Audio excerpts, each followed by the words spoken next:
Hello student. In previous lecture, we will discussion about what is class, what is object, right? So chapter number 7, object oriented concept આપણો start થયેલો. એના અંદર આપણે થોડી theory concept જોઈ લીધું, જેના અંદર ક્લાસ ડાયાગ્રામ એટલે કે UML ડાયાગ્રામ અને યુનિફાઈડ મોડેલિંગ લેંગ્વેજ, અને કાલે મેં તમને ક્લાસ ડાયાગ્રામ વિશે પણ સમજાવેલું. અને ચાર ટાઈપના એક્સેસ સ્પેસિફાયર આવે, જે આગળ તમને પ્રેક્ટિકલમાં આવશે ત્યારે હું વધારે ડિટેલમાં સમજાવીશ. પબ્લિક, પ્રાઇવેટ અને પ્રોટેક્ટેડ. ઓકે, સો આજના કન્સેપ્ટમાં આપણે થોડો આગળ જઈએ અને આજે આપણે ડિસ્કસ કરીએ એન્કેપ્સ્યુલેશન. Okay, encapsulation. તો આ શબ્દને સમજવા પહેલા હું તમને એક એક્ઝામ્પલ આપીશ, કેપ્સ્યુલ. હવે વોટ ઇઝ કેપ્સ્યુલ? તો કેપ્સ્યુલ મતલબ વન કાઇન્ડ ઓફ મેડિસિન આપણે કહી શકીએ કે એક દવા છે એક ટાઈપની. ઓકે, પણ કેપ્સ્યુલના અંદર તમે જોજો, એના અંદર નાની નાની દવાઓનું મિક્સર હશે. નાની દવાઓનું શું હશે? મિક્સઅપ. અને આખું એક પ્લાસ્ટિકના રેપિંગના અંદર કવર થયેલું હશે. પ્લાસ્ટિકના એક આખા કવરના અંદર રેપ થયેલું છે. આપણે એવું કહી શકીએ કે એવું એક ફિટિંગ આવે. ઓકે, તો એન્કેપ્સ્યુલેશનના અંદર પણ એવું જ આવે. ડેટા અને ફંક્શન આ બંનેને એક ક્લાસના અંદર બાંધવામાં આવે, જોડવામાં આવે, જેને કહેવાય એન્કેપ્સ્યુલેશન. ઓકે, અંદર થિયરીમાં આપણે સમજીશું એટલે વધારે ડિટેલમાં આપણને સમજ પડશે. બેઝિકલી એન્કેપ્સ્યુલેશન એટલે આપણે એવું સમજવાનું કે ડેટા અને ફંક્શનને મિક્સ કરે. શું કરશે? મિક્સઅપ કરશે, right? So let's start. Any computer program, two core element are data and functions. તો કોઈ બી પ્રોગ્રામિંગ લેંગ્વેજના અંદર ઇમ્પોર્ટન્ટ એલિમેન્ટ્સ કયા છે? મેઇનલી ઓબ્જેક્ટ ઓરિએન્ટેડ પ્રોગ્રામમાં આપણે વાત કરીએ તો બે, ડેટા એન્ડ ફંક્શન. ડેટા શું છે, ફંક્શન શું છે, તમને હવે સમજ પડી ગઈ હશે. સ્ટાર્ટિંગમાં જ્યારે આ ચેપ્ટર સ્ટાર્ટ થયેલું ત્યારે મેં તમને લાઇબ્રેરી મેનેજમેન્ટ સિસ્ટમના વિશે સમજાવેલું કે લાઇબ્રેરી મેનેજમેન્ટ સિસ્ટમ, તો એના અંદર ડેટા શું આવે? તો ડેટા હોઈ શકે બુક. ઓકે, બુકના ફાઇન ભરવા માટેની પ્રાઇસ, બુકની કિંમત, સ્ટુડન્ટ. ઓકે, ફંક્શન તો એની કેટલી ફાઇન, કેટલા દિવસનો થયો એનું કેલ્ક્યુલેશન કરવા માટેનું ફંક્શન, બુક નવી છે કે જૂની એ જાણવા માટેના ફંક્શન્સ. તો આ બંને શું આવે? Data and function. તો કોઈ બી પ્રોગ્રામિંગ લેંગ્વેજમાં ઇમ્પોર્ટન્ટ શું છે? ડેટા અને ફંક્શન. બે ટાઈપની પ્રોગ્રામિંગ લેંગ્વેજ આવે, પીઓપી પ્રોસિજર ઓરિએન્ટેડ પ્રોગ્રામ અને ઓઓપી ઓબ્જેક્ટ ઓરિએન્ટેડ પ્રોગ્રામ. આપણે ઓબ્જેક્ટ ઓરિએન્ટેડ પ્રોગ્રામ વિશે અહીંયા સમજીએ છીએ, કેમ તો આપણે જાવા પ્રોગ્રામને ફોલો કરીએ છીએ અને જાવા કઈ છે? Object oriented program. ઓકે, તો સ્ટ્રક્ચર એટલે કે procedure programming view this two core elements as a two separate entity. એટલે પ્રોસિજર ઓરિએન્ટેડ પ્રોગ્રામની પ્રમાણે ડેટા અને ફંક્શન બંને અલગ અલગ વસ્તુ છે. ડેટા પણ અલગ વસ્તુ છે અને ફંક્શન પણ અલગ વસ્તુ છે. Whereas object oriented program view them as a single entity. યાદ રાખજો, ઓબ્જેક્ટ ઓરિએન્ટેડ પ્રમાણે ડેટા અને ફંક્શન શું છે? એક જ છે. પણ પ્રોસિજર ઓરિએન્ટેડ પ્રમાણે ડેટા અને ફંક્શન શું છે? અલગ અલગ છે. એક્ઝામમાં ઘણીવાર MCQ ના અંદર ટ્વિસ્ટ કરીને પૂછી શકે કે which kind of programming language consider data and function as a separate entity. બંનેને સેપરેટ ગણે છે. તો આઉટપુટ તમારો જવાબ શું આવે? સ્ટ્રક્ચર અથવા કે પ્રોસિજર પ્રોગ્રામિંગ, રાઈટ? આવું યાદ રાખજો તમે, right? Next paragraph. In procedural programming, data can be altered by any component of the program. It is not protected for modification. એટલે તમને એવું કહે છે કે ડેટાના આપણે ગમે ત્યારે ચેન્જીસ કરી શકીએ પ્રોગ્રામના અંદર. કયા પ્રોગ્રામના અંદર? પ્રોસિજર પ્રોગ્રામના અંદર, એટલે કે સી પ્રોગ્રામિંગ નોર્મલી. પણ in object oriented this problem can be solve using encapsulation.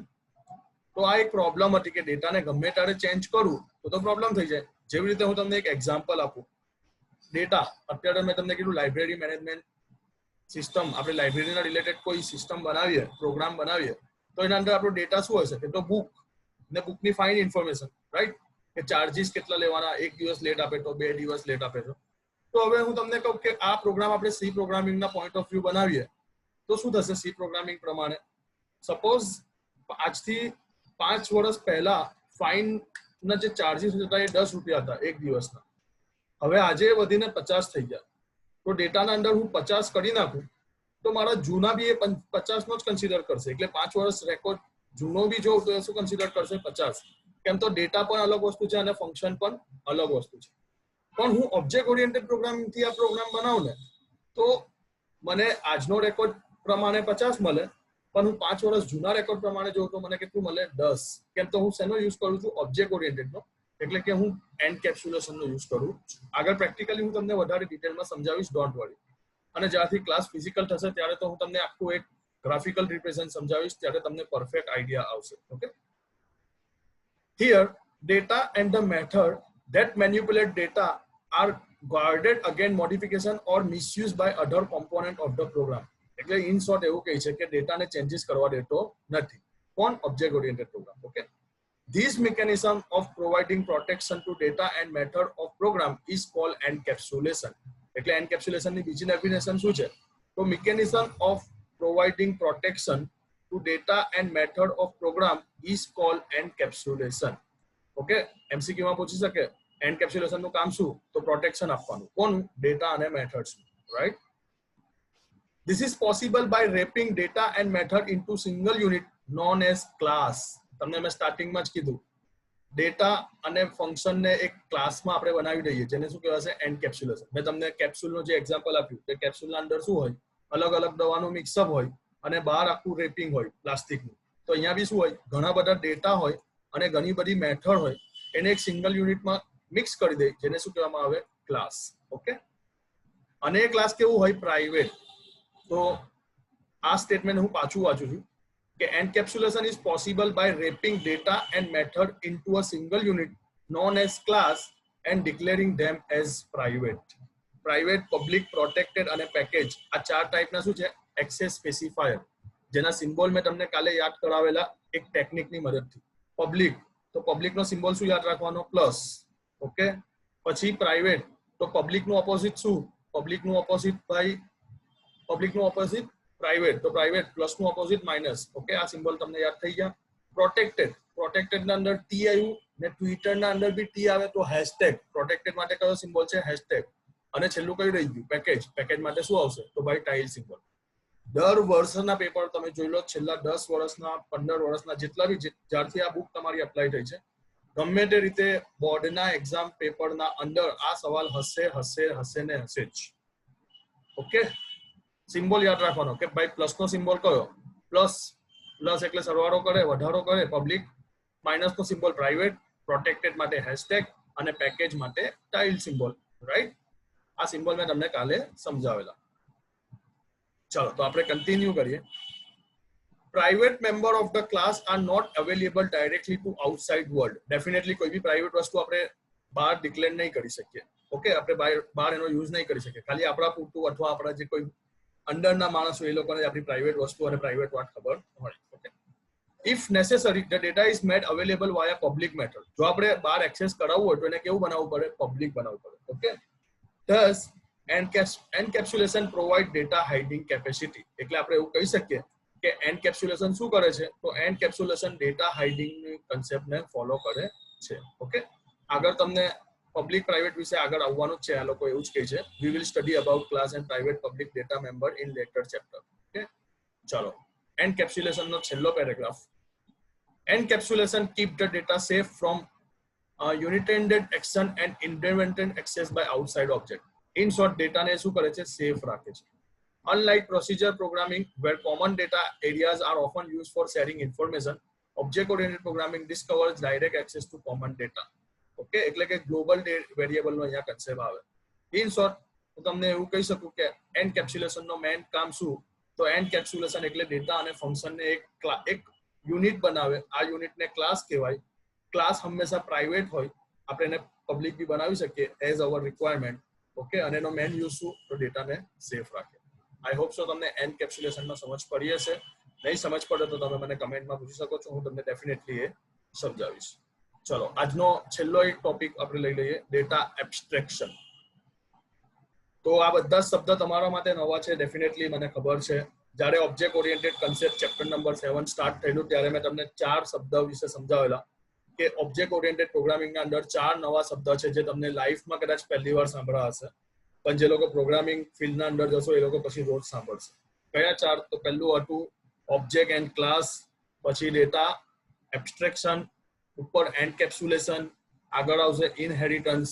Okay, આ બધા કન્સેપ્ટ આપણે ખાલી સમજવાના છે, પછી એ લોકોના પ્રેક્ટિકલ પણ આપણે કરવાના છે જાવા પ્રોગ્રામિંગની મદદથી. ઓકે, એટલે બેઝિકલી હું તમને એવું શ્યોર કહી દઈશ કે જો તમે એકવાર થિયરી પોર્શન ક્લિયર કરી દેશો ને તો પ્રેક્ટિકલ તમને મજા આવશે. ઓકે, ચાલો. એબ્સ્ટ્રેક્શન.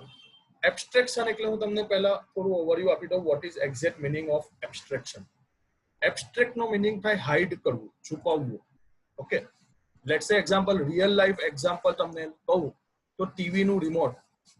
તમે ટીવી ના રિમોટ થી ચેનલ અપ કરો છો, ડાઉન કરો છો, વોલ્યુમ અપ કરો છો, વોલ્યુમ ડાઉન કરો છો, રાઈટ? હવે તમને બેકગ્રાઉન્ડમાં પ્રોસેસ થોડી ખબર છે કે આ એકચ્યુઅલી કેવી રીતે વર્ક કરે છે. કોઈ કહે છે સિગ્નલ થ્રુ કરશે, કોઈ કહે છે અંદર પેલા રિમોટના સેલ નાખેલા છે, એ સેલ અને આ સેલ થી કનેક્ટ થાય તો અચ્છા ચલો સિગ્નલ થી થાય. તો હવે તો લેટેસ્ટ મોબાઈલ ટેકનોલોજી આવી ગઈ. મોબાઈલના અંદર સ્માર્ટ રિમોટ છે, એનાથી હવે એસી ઓન ઓફ, ટીવી ના ચેનલ્સ બી ચેન્જ કરીએ છીએ. તો હવે અહીંયા ક્યાં સેલ નાખેલા છે? એટલે એકચ્યુઅલી વન કાઇન્ડ ઓફ આપણે કહી શકીએ કે કોઈ ટેકનિક છે જેના થ્રુ આખું એક્સેસિંગ થાય છે, રાઈટ? તો આને શું કહેવાય? એબ્સ્ટ્રેક્શન. કોઈ વસ્તુ થઈ રહી છે પણ કેવી રીતે થઈ રહી છે એ આપણને ખબર નથી. તો પ્રોગ્રામિંગની લેંગ્વેજમાં આને શું કહેવાય? Data abstraction. એક પ્રોગ્રામરના point of view data abstraction બહુ ઇમ્પોર્ટન્ટ અને કામનો પોઈન્ટ છે. બીકોઝ જ્યારે તમે કોઈ કોડ લખો છો, જ્યારે કોઈ પ્રોગ્રામ લખો છો, તો એ લોજિક તમને જ ખબર હોવું જોઈએ, કોઈ બીજાને નહીં ખબર હોવું જોઈએ. અગર એને તમારું લોજિક ખબર પડી જાય તો શું કરશે? કોપી પેસ્ટ કરી દેશે, રાઈટ? તો ડેટા એબ્સ્ટ્રેક્શનનો કન્સેપ્ટ બહુ ઇમ્પોર્ટન્ટ અને બહુ કામનો છે. Let's start. We are talking about data abstraction. Data abstraction is a process of representing the essential feature of the object without including implementation details. Right? Simple language ના અંદર data abstraction શું છે? તો એક પ્રોસેસ છે જે represent કરે છે એસેન્શિયલ ફીચર્સ. જેટલી કામનું છે એટલું જ features. Okay, without including implementation. એનું ઇમ્પ્લિમેન્ટ કેવી રીતે થયું એ તમને નહીં કહે, પણ એક શું કામ કરે છે એ તમને બતાવી દેશે, right? Abstraction is a concept that hide the complexity. કોમ્પ્લેક્સિટીને શું કરી દેશે? હાઇડ્સ કરી દેશે, એટલે છુપાવી દીધું. It say what it does but not how it does.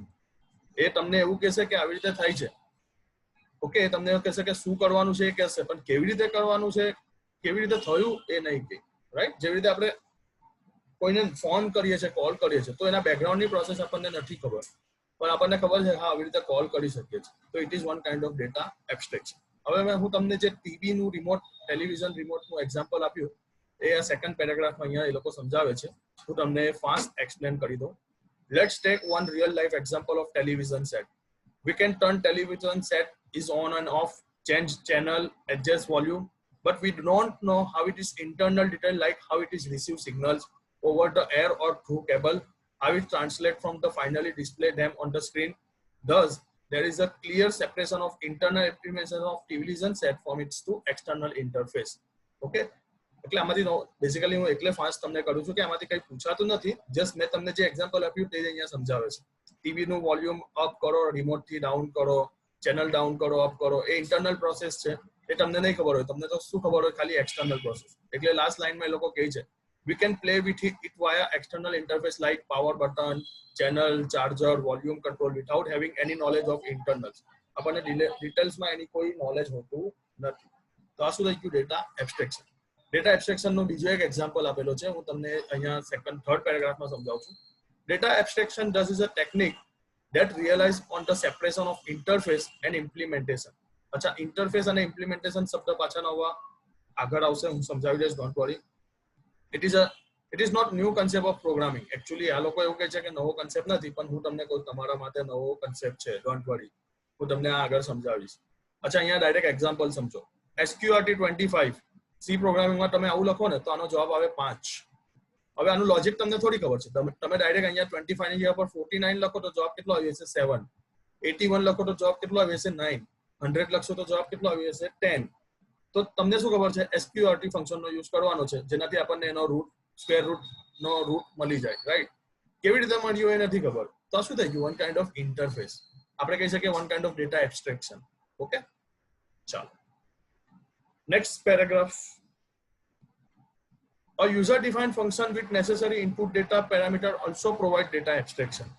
એટલે user defined function જ્યારે આપણે યુઝ કરીએ છીએ એના અંદર આપણે જે પેરામીટર પાસ કરીએ છીએ એ પણ એક શું છે? Data abstraction. હવે તમે પાછા અહીંયા કન્ફ્યુઝ થશો, સર આ યુઝર ડિફાઇન્ડ ફંક્શન શું છે અને આ પેરામીટર શું છે? ચલો હું તમને સમજાવું what is user defined function અને વોટ ઇઝ પેરામીટર, એટલે તમને વધારે સમજ પડે. તો કાલના અથવા પરમ દિવસના લેક્ચરમાં હું તમને એક ડેટ ફંક્શનનો યુઝ બતાવતો હતો. ડેટ ફંક્શન, હા, અહીંયા ક્લાસ વાળા એક્ઝામ્પલમાં, આ વાળા એક્ઝામ્પલમાં કઈ મેથડ આવેલી? Date method. ક્યાં છે? આ રહી, સેટ બર્થ ડેટ. એના બ્રેકેટમાં શું છે? તો એના બ્રેકેટમાં 3 પેરામીટર છે.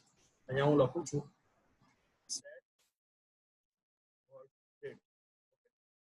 એના બ્રેકેટમાં કેટલા પેરામીટર છે? 3, ડી, એમ અને વાય. ઓકે, ચાલો હવે હું તમને સમજાવું. સપોઝ એક પર્સન છે, હું પોતે પર્સન P1. ચાલો હું મારું નામ લઈ લઉં, પર્સન ફહદ. હવે મારે બર્થડે મારી સેટ કરી હોય પ્રોગ્રામમાં, તો હું શું પાસ કરીશ? મારી બર્થડે 17/12/1993. ઓકે, તો આના શું થઈ ગયા? તો અહીંયા હું એવું કહી શકું, આ સેટ બર્થડે જે છે ને એને કહેવાય ફંક્શનનું નામ, પણ આ કોઈ બનાવ્યું? યુઝરે બનાવ્યું. તો આ કેવું કહેવાય? User defined function. અને એના બ્રેકેટમાં મેં વેલ્યુ આપી છે 17, એટલે કે 17 તારીખ, 12 એટલે કે ડિસેમ્બર, અને 1993 યર થઈ ગયું. તો અહીંયા 17 ડી, 12 એમ અને વાય, આને કહેવાય આર્ગ્યુમેન્ટ અથવા પેરામીટર. શું કહેવાશે? આર્ગ્યુમેન્ટ અથવા પેરામીટર. ઓકે, 17/12 મને 20 કરજો, મારી રિયલ બર્થડે છે. ચલો, તો અહીંયા હવે આપણે આ સ્ટેટમેન્ટને પાછું કવર અપ કરીએ. સ્ટેટમેન્ટમાં શું કહે છે? Okay, data user defined function with necessary input data parameter also provide data abstraction. એટલે અહીંયા બી શું છે? હું 17 પાસ કરું છું, પણ એકચ્યુઅલી એ ગણે શું છે? ડી. હવે ડી ના અંદર કંઈ પણ હોઈ શકે. સપોઝ કોઈ બીજો યુઝર લઈ લો, હું પર્સન 2. ઓકે, અને આપણે એનું નામ આપી દઈએ પ્રીત જરીવાલા, અને એની બર્થડે આપણે સેટ કરીએ 26/09, અને યર લગભગ હશે 2000. રિયલ છે, આજની તારીખ છે, આજે છે. તમે 20 કરી લેજો, તમારા ક્લાસમેટની આજે બર્થડે છે. તો 26, તો અહીંયા તો એ કન્સિડર શું ગણશે? ડી જ ગણશે. 09 કન્સિડર શું કરશે? એમ જ. અને 2000 કન્સિડર શું ગણશે? વાય. ઓકે, ઓકે, 2003 છે, હા, એની યર. ઓકે, ચલો, તો આપણા માટે તો શું ગણાય? ડી, એમ અને વાય. ઓકે, તો હાઈટ થઈ ગઈ. એકચ્યુઅલી શું છે આપણને નહીં ખબર. આ તો મેં તમને ઇનપુટ આપ્યું હતું, બાકી એકચ્યુઅલી તો તમને નહીં જ ખબર પડે ને. તો આ શું થઈ ગયું? Data encapsulation, right? અહીંયાથી તમને એટલું ઇમ્પોર્ટન્ટ તો નથી, બટ જો મને એવું લાગશે કે આ પેરેગ્રાફના અંદર કંઈ ઇમ્પોર્ટન્ટ છે, તો હું તમને પાછળથી એ સમજાવી દઈશ. ડેટા એબ્સ્ટ્રેક્શનના કન્સેપ્ટમાં એક ફૂલ ફોર્મ ખાલી તમે હવે યાદ રાખી દેજો, એડીટી, જેનું ફૂલ ફોર્મ છે એબ્સ્ટ્રેક્ટ ડેટા ટાઈપ. ઓકે, બસ ડેટા એબ્સ્ટ્રેક્શનના કન્સેપ્ટમાં આટલું જ, ને આજના લેક્ચરમાં પણ આટલું જ. હવે નેક્સ્ટ લેક્ચરમાં આપણે મેસેજિંગ નામનો એક કન્સેપ્ટ જોઈશું. આ ચેપ્ટરના અંદર થોડું થિયરી પોઈન્ટ ઓફ વ્યૂ છે, એટલે આપણે થોડું એક્ઝામ્પલ અને થોડું ઓછું કન્સેપ્ટ કરીશું, પણ તમને એકદમ પરફેક્ટ સમજ આવી જાય તો વેલ એન્ડ ગુડ. જ્યારે આપણે પ્રેક્ટિકલ કરીશું ત્યારે હું તમને પાછું એકવાર તો સમજાવીશ, તો થોડું ફાસ્ટ અપ જશે. ઓકે, કોઈ પણ કન્ફ્યુઝન હોય, કોઈ પણ ક્વેરી હોય, તો તમે મને કમેન્ટમાં પૂછી શકો છો. અને નેક્સ્ટ ફ્રાઈડે, એટલે કે મેં તમને આગળ અનાઉન્સ કરી દીધું, 2 ઓક્ટોબરે ચેપ્ટર નંબર 1 ની 100 યા તો 50 માર્ક્સની એક્ઝામ હશે. હું તમને ગ્રુપમાં અલાઉકેટ કરી દઈશ. વેનસડે અથવા ટ્યુઝડે કહી દઈશ કે આટલા માર્ક્સની એક્ઝામ છે. ઓકે, તમને હું લોગિન આઈડી અને પાસવર્ડ આપી દઈશ. ઓનલાઈન જ એક્ઝામ આપવાની છે. ઓકે, આજના લેક્ચર માટે આટલું. કોઈ પણ ક્વેરી હોય, કોઈ પણ કન્ફ્યુઝન હોય, તો તમે મને કમેન્ટમાં પૂછી શકો છો. And give me rating about today's lecture out of 10.